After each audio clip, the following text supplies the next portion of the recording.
Dunia menahan napas. Ketegangan yang selama ini hanya terasa di balik layar, kini meledak ke permukaan, menggetarkan sendi-sendi diplomasi global. Setiap negara, setiap pemimpin, kini menatap layar kaca, menunggu perkembangan berikutnya dengan kecemasan yang sulit disembunyikan. Dunia seolah kembali ke masa-masa paling genting, di mana satu keputusan bisa mengubah arah sejarah. Selat Hormuz, jalur vital seperlima minyak dunia, kini diambang penutupan setelah serangan Amerika Serikat dan Israel menewaskan pemimpin Iran.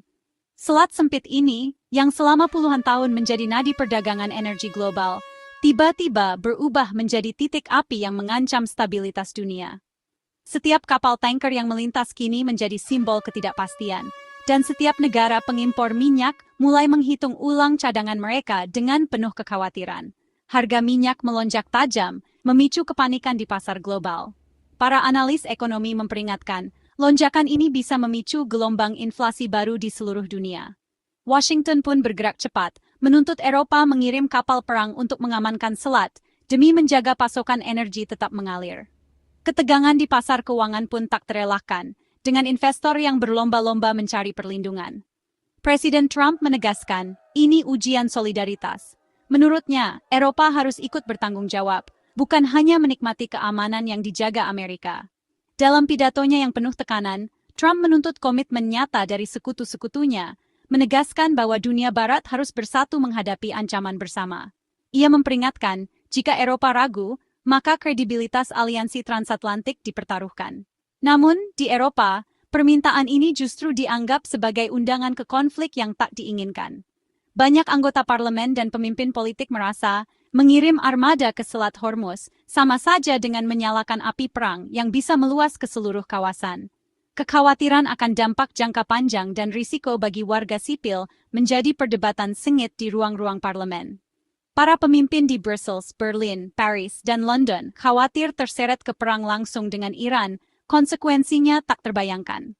Mereka tahu, satu langkah salah bisa memicu reaksi berantai yang membawa Eropa ke dalam pusaran konflik besar. Diskusi-diskusi di balik pintu tertutup berlangsung panas, dengan setiap pemimpin berusaha menyeimbangkan tekanan Amerika dan kepentingan rakyatnya sendiri. Alih-alih menyiapkan armada, Eropa sibuk membangun penolakan bersama. Mereka sadar, kekuatan Eropa terletak pada persatuan, bukan pada aksi militer sepihak. Upaya diplomasi digencarkan, dengan harapan bisa meredakan ketegangan tanpa harus mengorbankan stabilitas kawasan. Serangkaian pertemuan intensif digelar, mencari satu suara untuk dunia. Setiap negara anggota Uni Eropa berusaha menyatukan pandangan, meski tekanan dari luar semakin besar. Negosiasi berlangsung hingga larut malam, dengan harapan bisa menemukan solusi damai yang dapat diterima semua pihak. Eropa sadar, perpecahan hanya akan memperlemah posisi mereka.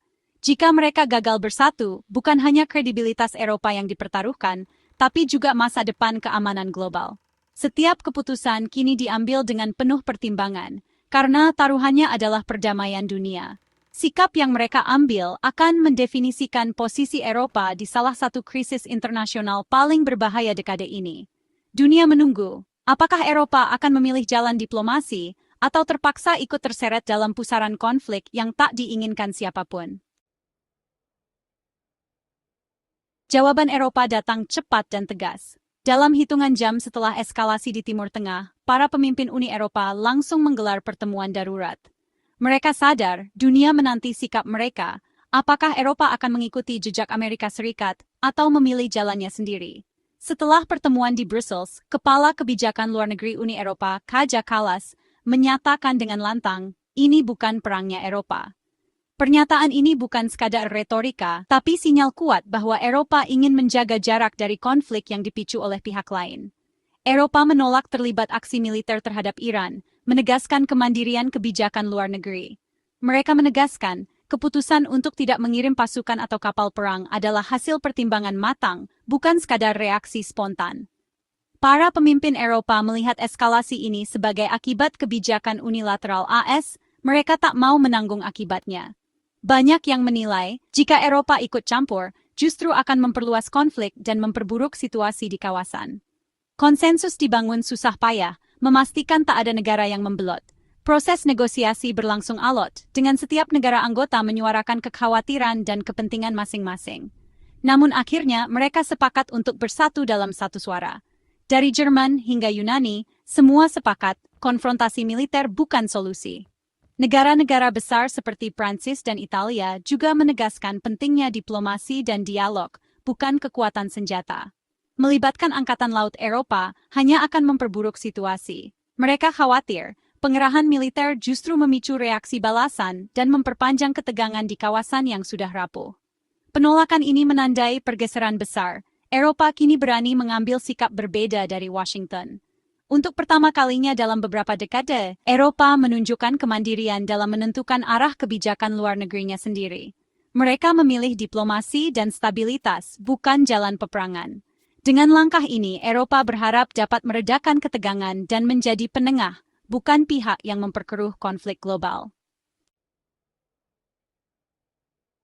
Eropa menolak karena trauma perang masa lalu dan kepentingan ekonomi yang berbeda dari AS.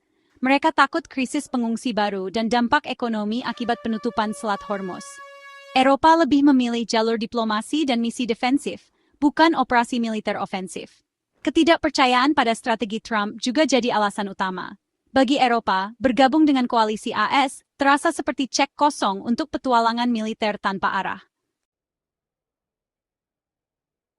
Penolakan Eropa ditegaskan para pemimpin kunci.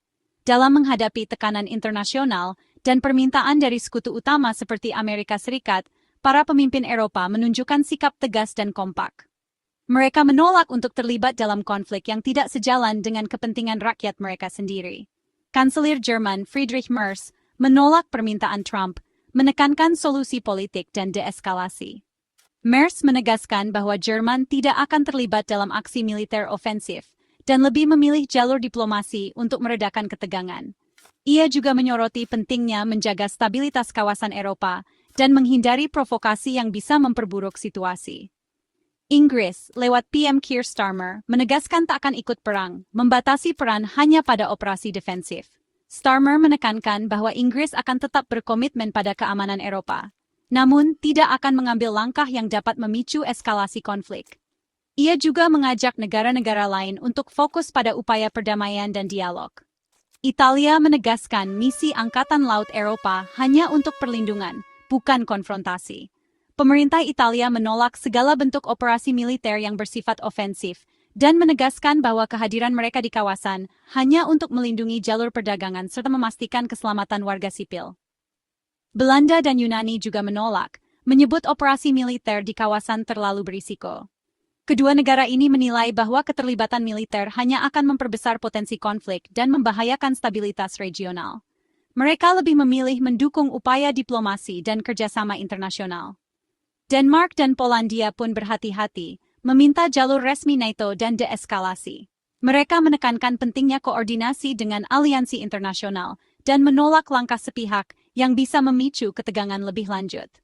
Kedua negara ini juga menyerukan agar semua pihak menahan diri dan mengutamakan dialog. Barisan penolakan ini solid, mengirim sinyal jelas ke Washington.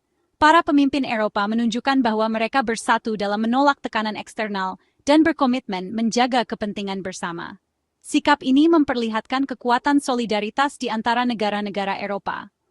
Eropa tak mau terseret ke perang yang tak mereka pilih. Mereka belajar dari sejarah bahwa keterlibatan dalam konflik besar seringkali membawa dampak buruk bagi rakyat dan ekonomi. Oleh karena itu, mereka memilih untuk berhati-hati dan mengutamakan perdamaian. Mereka ingin menjaga perdamaian, bukan memulai konflik baru. Upaya diplomasi dan dialog terus diutamakan, dengan harapan dapat menemukan solusi damai yang menguntungkan semua pihak. Eropa bertekad untuk menjadi penengah, bukan provokator. Penolakan ini memperkuat posisi Eropa sebagai kekuatan independen. Dengan bersatu dan mengambil sikap tegas, Eropa menunjukkan bahwa mereka mampu menentukan arah kebijakan luar negeri sendiri, tanpa harus selalu mengikuti tekanan dari luar. Sikap ini menjadi contoh bagi dunia tentang pentingnya kedaulatan dan diplomasi dalam menjaga perdamaian global. Selat Hormuz adalah jalur sempit vital, tempat 1/5 minyak dunia melintas. Gangguan di sini berarti harga minyak melonjak, ekonomi global terguncang. Negara-negara seperti Jepang dan Eropa sangat bergantung pada selat ini. Iran berulang kali mengancam menutup selat sebagai balasan sanksi. Menjaga selat tetap terbuka sangat sulit dan berbahaya, bahkan bagi militer AS. Permintaan pada Eropa punya bobot besar, tapi risikonya juga sangat tinggi. Eropa melihat operasi militer justru bisa memicu penutupan permanen dan perang regional. Penolakan Eropa memicu kemarahan Trump. Ia menuduh sekutu NATO tak tahu berterima kasih dan hanya menumpang di bawah payung keamanan AS. Trump mengancam masa depan NATO jika Eropa tak mendukung koalisi di Selat Hormuz. Ia mencoba memecah Eropa dengan klaim dukungan dari Prancis yang segera dibantah Paris. Washington menekan, tapi jurang pemahaman dengan Eropa makin lebar. AS melihat ini sebagai ujian loyalitas. Eropa melihatnya sebagai krisis yang butuh diplomasi. Bagi Eropa, ancaman terbesar justru datang dari pendekatan konfrontatif Washington. Sementara AS dan Eropa bersitegang, Iran menolak negosiasi di bawah tekanan. Menteri Luar Negeri Iran menegaskan, dialog di bawah ancaman bukan pilihan. Iran memilih bertahan dan memperkuat pertahanan, tak percaya pada janji AS. Penolakan Eropa memberi Iran ruang bernapas, memperlemah koalisi militer AS. Namun Teheran tetap waspada. Eskalasi bisa terjadi kapan saja. Kebuntuan makin dalam. AS menekan, Iran menolak tunduk. Eropa berusaha mencegah perang. Jalan diplomasi makin terjal, tapi tetap jadi harapan terakhir. Eropa memilih jalur defensif dan diplomasi, bukan konfrontasi. Operasi Aspides jadi contoh misi Angkatan Laut Eropa hanya untuk perlindungan kapal dagang, bukan serangan. Eropa menolak memperluas mandat Aspides ke Selat Hormuz. Mereka ingin menjaga arus perdagangan, bukan memilih pihak dalam konflik. Diplomasi tetap jadi pilar utama. Eropa terus membuka jalur komunikasi dengan semua pihak. Mereka yakin, solusi militer hanya memperburuk krisis. Eropa menawarkan visi keamanan global berbasis dialog dan kerjasama. Inilah jalan yang mereka pilih di tengah badai. Penolakan Eropa adalah momen penegasan diri. Mereka memilih diplomasi, bukan konfrontasi. Pesan ke Washington, aliansi bukan kepatuhan buta, tapi kemitraan sejati. Pesan ke Teheran, masih ada pihak yang percaya pada dialog. Pesan ke dunia, ada alternatif selain konfrontasi, multilateralisme tetap penting. Jalan diplomasi memang sulit, tapi risikonya lebih kecil daripada perang. Eropa memilih membangun jembatan, bukan membakar. Di tengah ketidakpastian, sikap Eropa jadi mercusuar harapan. Mereka memilih jadi jangkar stabilitas, bukan pengikut dalam dunia yang bergejolak.